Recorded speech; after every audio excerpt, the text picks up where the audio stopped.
యేసుక్రీస్తు శక్తిగల నామంలో మీ అందరికీ వందనములు. ప్రియమైన దేవుని బిడ్డలారా, మరి దేవుడు మరొక వాగ్దానము మన బ్రతుకుల్లో అనుగ్రహిస్తున్నాడండి. మరి ఈ దినము దేవుడు మనకిస్తున్న వాగ్దానము యెషయా గ్రంథము 51వ అధ్యాయము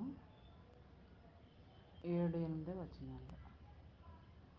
మనుషులు పెట్టు నిందకు భయపడకుడి, వారి దూషణ మాటలకు దిగులు పడకుడి. నా నీతి నిత్యము నిలుచును, నా రక్షణ తరతరములు ఉండును. మరి ఈ వాగ్దానంలో ఆదరణకరమైన మాటలు ఉన్నాయండి. మనుషులు నీ మీద ఎంత దూషణ మాటలు పలికినా, అబద్ధపు మాటలు పలికినా, మరి నిందలు వేసినా, అది ఏ రకమైన నింద అయినా సరే, మరి అలాంటి నిందలకు దేవుడు భయపడొద్దని ఇందులో మాట ఇస్తున్నాడండి.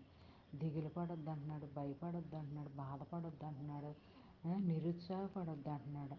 మరి ఆయన దక్షిణ హస్తాల కింద, మరి ఆయన చేతి మీద నిత్యము ఎప్పుడు కూడా నిత్యము తరతరాలు మరి ఆయన చేతుల మీద నువ్వు దాచబడి ఉంచుతాడంటండి. అలాంటప్పుడు దేవుడే నీకు అభయహస్తాన్ని ఇస్తున్నాడు. అలాంటప్పుడు మనుషులకి ఎందుకు భయపడిపోతావు? నువ్వు భయపడకూడదు. ఎప్పుడు కూడా ఏది వచ్చినా సరే మరి దాన్ని ధైర్యంతో ఎదుర్కోవాలన్నమాట అండి. అప్పుడే నువ్వు శ్రమలకు మరి లోబడకుండా, నిందలకు లోబడకుండా, మరి దేవుని వాక్యానికి లోబడి నిలిచే మనసు దేవుడు నీకు ఇస్తాడనమాట అండి.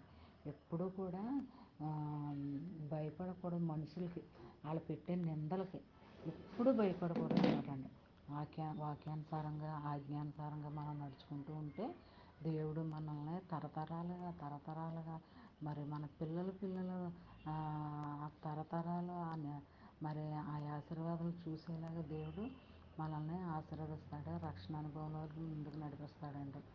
మరి ఈ దినమంతా కూడా ఈ వాగ్దానం చిన్న వాగ్దానాలు మైండ్లో పెట్టుకుని చదువుకుంటూ ధ్యానించుకుంటూ ఉంటే ఆ దినమంతా కూడా నీకు ఎంతగానో ఆశీర్వాదకరంగా, మేలుకరంగా ఉంటుందన్నమాట. మరి నువ్వు ఏ పనిలో ఉన్నప్పటికీ కూడా ఆ పని చేసిన పని ఎంతో నీకు ఆశీర్వాదకరంగా ఉంటుందండి.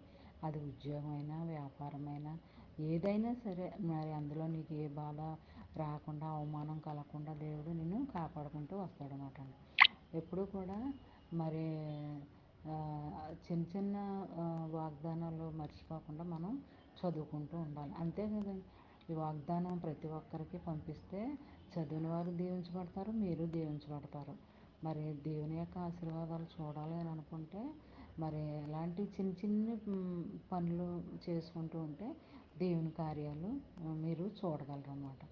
మరి ఈ దినం అంతా ఈ వాగ్దానము నీ జీవితంలో, నా జీవితంలో, మన అందరి జీవితంలో జరగాలని కోరుకుంటూ ఆమెన్. God bless you.